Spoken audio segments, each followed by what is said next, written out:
Good afternoon. My name is Jim Blando, and I'm an associate professor at Old Dominion University in Norfolk, Virginia.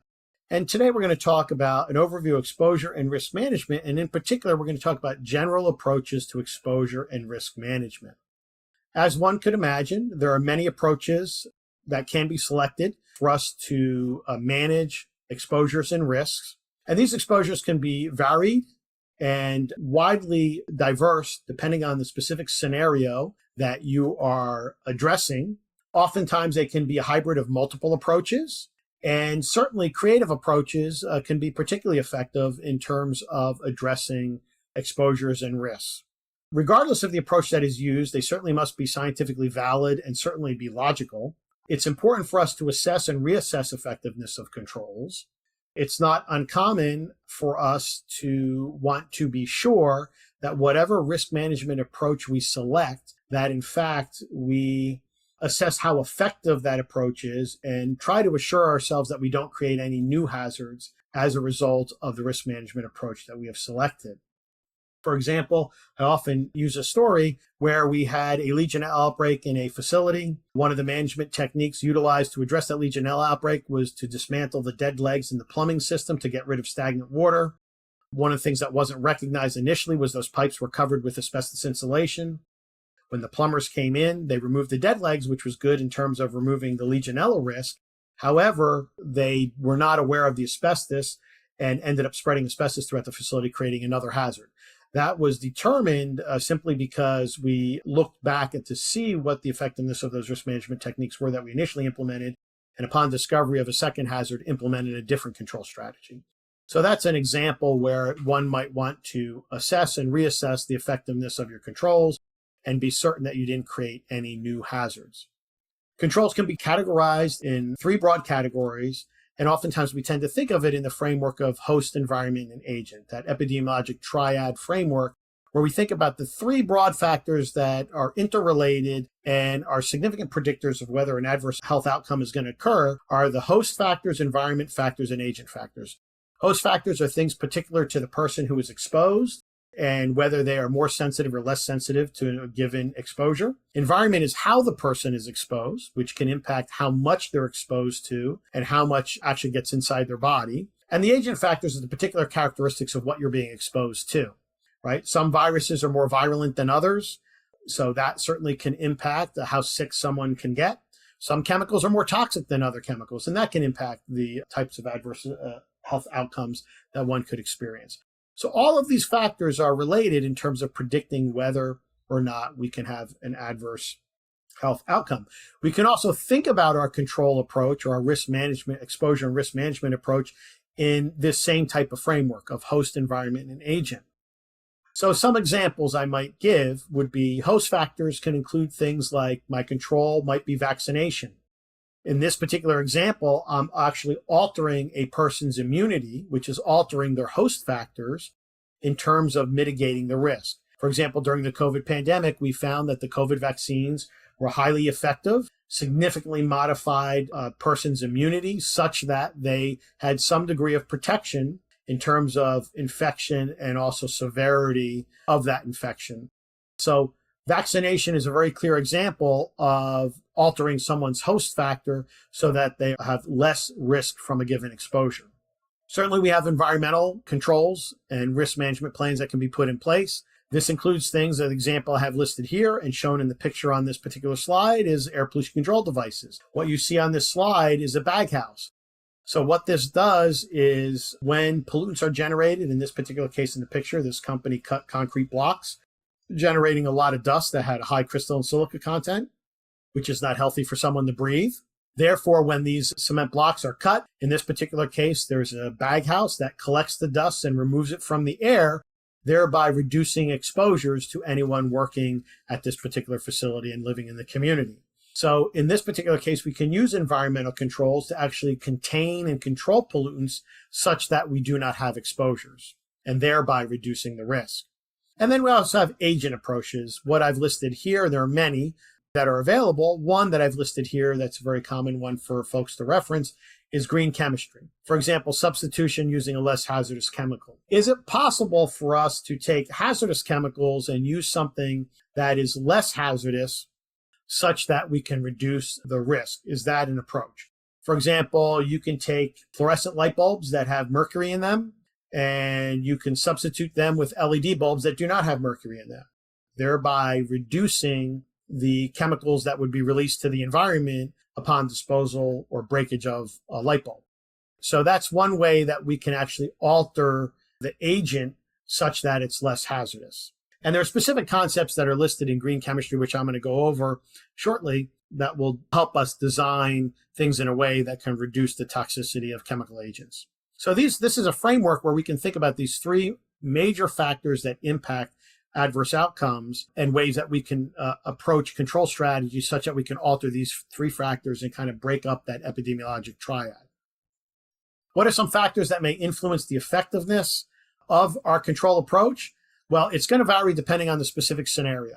And it is hard to make broad generalizations because every scenario can be so unique and specific.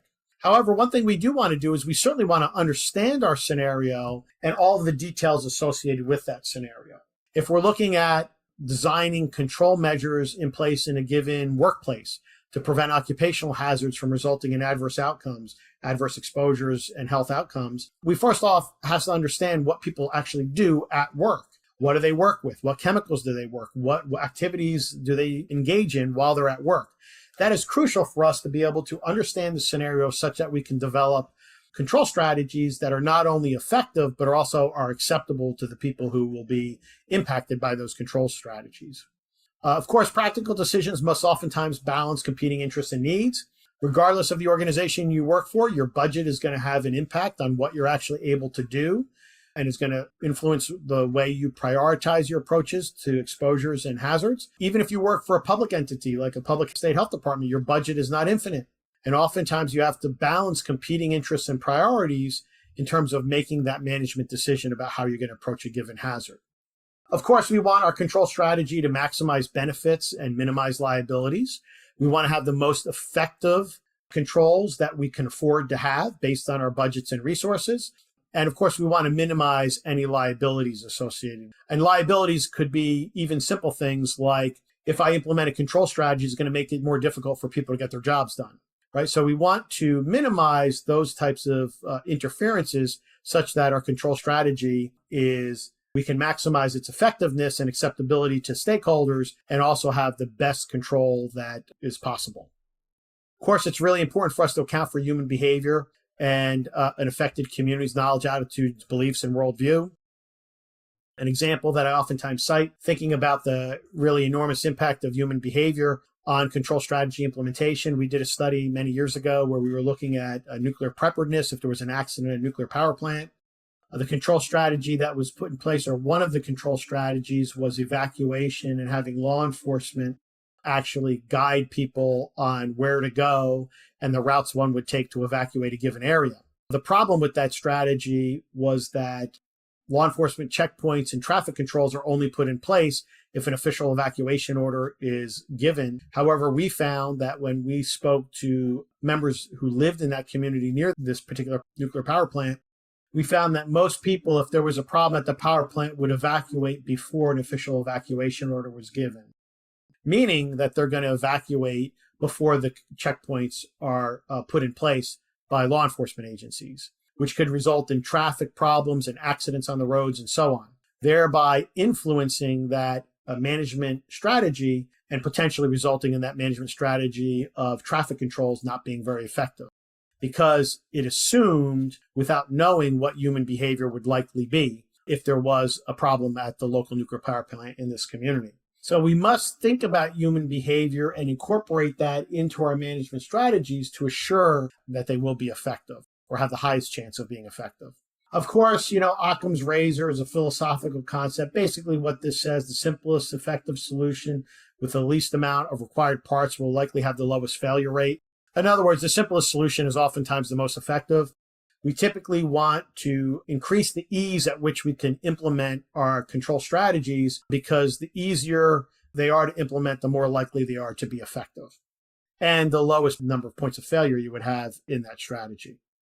Impact of social environment on effectiveness. It goes without saying. I'm sure everyone is aware and recalls all the different activities that public health agencies tried to engage in during the COVID-19 pandemic to try to reduce exposures so that they could reduce illness in the community. And they included all of these things listed here: use of masks, social distancing, vaccination, so on and so forth.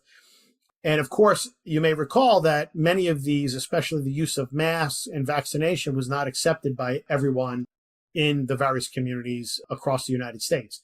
In fact, we saw differences, significant differences, depending on location and various communities. We saw significant differences in the way these control strategies were accepted or not accepted in different communities, depending on the community where we were trying to implement these various control strategies. Misinformation was very problematic because that created complications in people's willingness to accept various control strategies. And this resulted in a significant problem with compliance with the techniques that were engaged in the risk management strategies for the COVID pandemic. And, you can see here, vaccine mandates. This is an example where the political environment had an impact on the risk management strategies that were implemented, because there were politicians who were not supportive of utilization of vaccines. And that political environment and this misinformation really impacted stakeholders' acceptance of these various control strategies and made it more difficult for the implementation of the risk management strategy and techniques. So when we think about the broad categories, we think about host factors and things we can do like vaccination that can alter host factors. There are advantages and disadvantages to these techniques. Some of the advantages, one could argue, is that it can reduce the risk in a situation where an environmental or agent control is not practicable or achievable. Say we don't have the technology to actually capture the air pollutant such that we can capture that pollutant and prevent it from being emitted into the air. If that technology doesn't exist, then we would not necessarily be able to use an environmental control technology to mitigate that exposure and risk. Well, one of the advantages of host factors, this doesn't rely on environmental or agent controls, because what we're doing here is we're altering the host factor to reduce susceptibility. Infectious disease is probably the clearest example when we think about host factors, probably the clearest example with things like vaccination. That's the most clear, sensible example when we think about host factors and modifying host factors. One of the advantages of host factors, too, is that once a host factor has been modified, it doesn't quite rely as much on individual actions, knowledge, and circumstance in terms of its effectiveness. Once I vaccinate someone, while it is true that most vaccines are not 100% effective, while that is true and the immunity tends to last for a specific period of time, one of the advantages, once people are vaccinated, they don't necessarily have to, quote unquote, do anything in particular to maintain that level of protection that they've received from the vaccine, which again might not be 100%, but nonetheless, it doesn't rely on personal behaviors once that person has been vaccinated. Now, with that said, that doesn't mean that people should be vaccinated, be completely cavalier, especially for vaccines that are not necessarily 100% effective. For example, influenza vaccine is usually not 100% effective. In some years, if the matching is not done very well, the vaccine to the strain circulating, the vaccine may actually have a fairly poor effectiveness. So that certainly doesn't mean that people should be very cavalier. I'm vaccinated, I don't need to do anything. As a matter of fact, during the COVID pandemic, even though people were vaccinated, there's still a recommendation for social distancing and mask wearing and doing all of these things to have this multi-pronged approach to reducing risk. However, the advantage of the vaccines is that once you vaccinate the person, it doesn't necessarily rely on their behavior for them to have some degree of immunity. Because the problem is, if you're relying on someone's behavior, it's always possible that their behavior will be such that they won't comply with what is being asked, and therefore reduce the effectiveness of those environmental controls in particular. Some disadvantages: the public might not be very accepting to the host factor modification. We've seen this with vaccinations among children. We certainly saw this with the COVID pandemic, where there were people who refused to get vaccinated because it was not acceptable to them. It is true that depending on what the host factor modification might be, it might not be very tolerable, or there might be medical contraindications for that modification. For example, another host factor modification that was used after the Chernobyl incident, nuclear power plant incident in 1986, and after Fukushima in 2011, potassium iodide was administered to people who may have been exposed to radioactive iodine.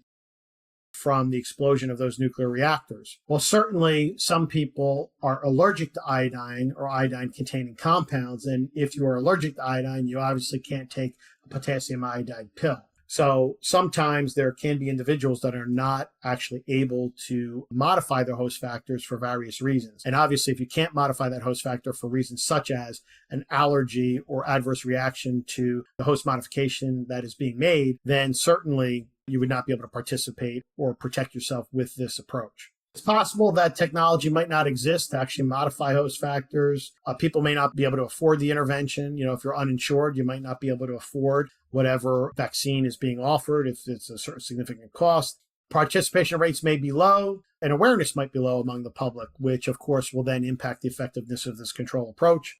And oftentimes this does require, especially things like vaccines, does require clinical staff and clinical expertise, and therefore, may not be easily implemented, especially in areas that are more remote or rural or difficult to reach. So those are some of the advantages and disadvantages of these host factors. Environmental factors, this is where we're trying to control or prevent or reduce the exposures that occur to someone in the community or at work. And there are some advantages to these environmental controls. Again, environmental controls may not require direct individual participation or engagement.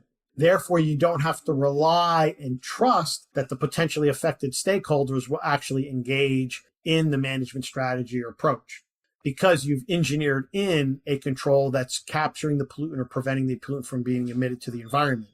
Oftentimes, it does not require clinical staff. It can be very highly effective.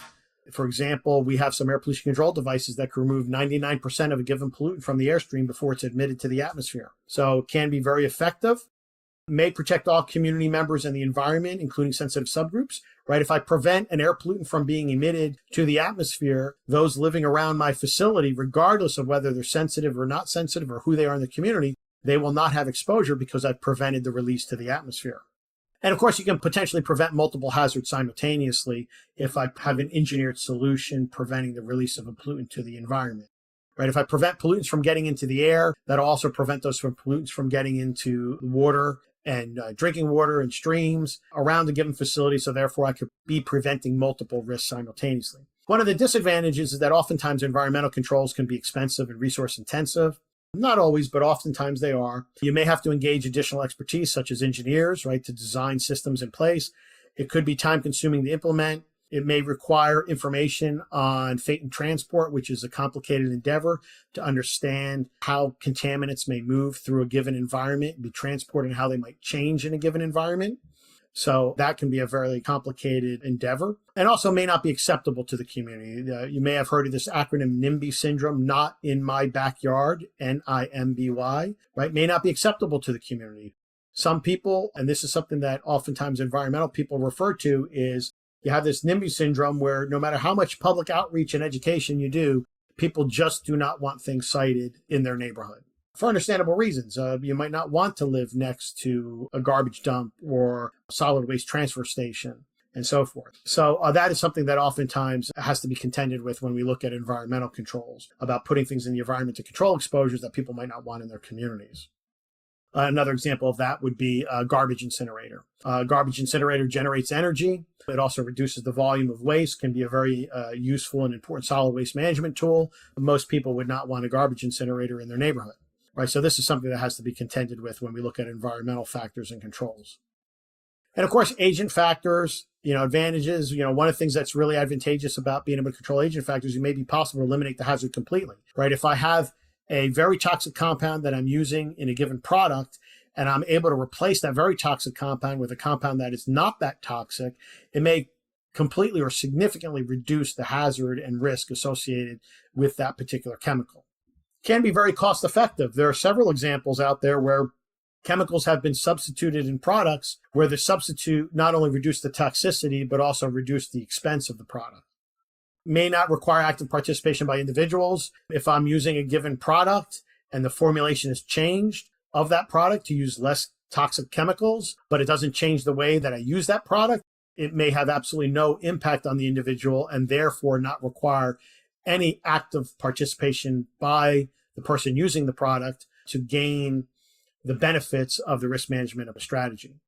May not have significant or even noticeable impact on individuals, as I just mentioned with the products. I think that's a good example. Some of the disadvantages may be that it might not be technologically feasible, may not be desirable. One of the things that many manufacturers oftentimes have to contend with is sometimes we can change, do substitutions or change the agent factor, but we still have to be sure that it doesn't degrade the quality of the product I'm trying to sell.